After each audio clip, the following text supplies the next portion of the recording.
guys, welcome back to my channel. So today is actually a quick little project share on some Maggie Holmes Sweet Story collection stuff that I've been working on.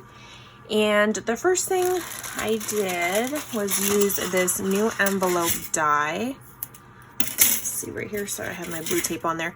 It's a giant envelope die. I'm pretty sure that it fits every single slimline design that is from Andy's store, KLJUYP, KS Craft Store. I particularly used it with this thing rectangle, like long ones with the word friend. And I'll show you, I didn't use the stamped part though. So this is what I did. I just, I cut out the main part in just like a solid color because I thought too much pattern paper, you would lose the detail of like the flap part. So I did that in the bow part. The back is pink because as you can see, it comes with all the little flaps. Like you just fold and crease on the flaps. So this envelope, when assembled, little under 9.5 inches tall, 4.5 inches tall. And then on the inside, I was just trying to show you guys, I just did two of the nesting dies and then the word friend. I did not scrounge for the eye part, the little like dot. I did go ahead and just stitch, there is a score line right here on the envelope, so you don't have to stitch it, but I think it just made it look nicer. And then I stitched the front part, and then look at the little wax seal part. So I was trying to look at the picture online. You cut, the big piece is gonna be your bottom base piece, and then you are gonna glue your circle, whether you want the love or the heart, but you do have to, when you cut this through, just cut circles, you guys. I thought it was gonna die cut the letters and the words out, but it doesn't. It just embosses those parts. So I had to run it through again with some other paper to make it like an emboss heart on there.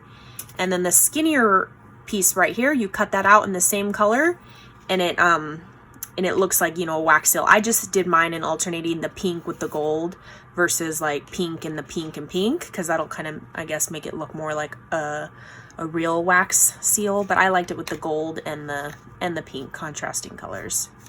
So yeah, those are those two. Is this little like caddy style box, and it comes with the lattice style layering pieces, but I didn't use those, and I also didn't use this label part. It does come with little letters. I used those. So this is what I made. I went ahead and cut it out in 110-pound cardstock so that it was extra sturdy. Use the layering pieces on the front and the top, and I stitched those. I stitched the sides. There is no layering piece for the sides. It's the same exact size, whether it's your base side and the top layering piece. So you just, I mean, there's no little border edge for that.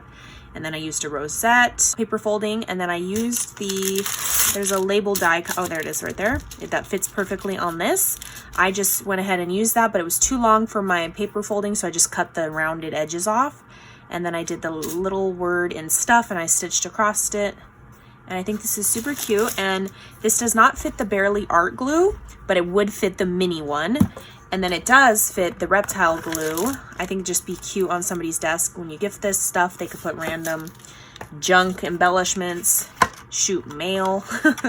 But let me get the measurements on this guy when it's assembled. This one is 5 inches wide, 1 1/4 inch deep, 4 3/4 inches tall from the back part completely.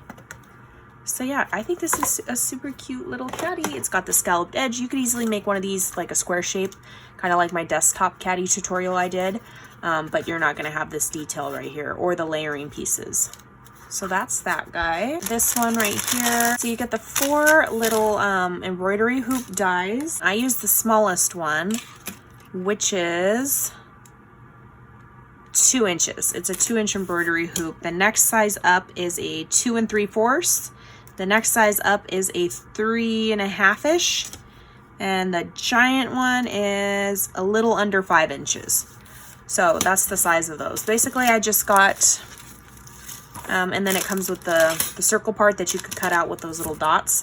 I did not want the dots to pop through, so I left the dots. I cut it out in 110-pound cardstock, and it didn't pierce the holes all the way through, which is a good thing because I didn't want, I mean, a couple of them started popping out, so, I mean, they will, but I didn't want them to. So I cut this out to give it that in the pink, and then I cut this out again in vellum, and I kind of just glued, you kind of get a little brim once you cut this out, so I just glued a little bit on the edge and stuck some sequins in there, and then put the vellum on top, and then I cut this out in gold, and then you just layer it on top of your little circles, like so. So this is the only part that hangs out, is this little part. So again, I use the Maggie Holmes Sweet Story. I use the little chipboard. I love the little puffy stickers. These are Amy Tangerine, the little words. I used some scrap stitched it, some trim from Hobby Lobby, little wire wrap beads. I made this one pretty identical, except for I used a soda can. How cute is that? And then the bows, the puffy stickers have like surprisingly a good amount of bows. There's another bow here, another bow here, and then the two that I used. So super cute. I like the way that these turned out. Cute little embellies from that.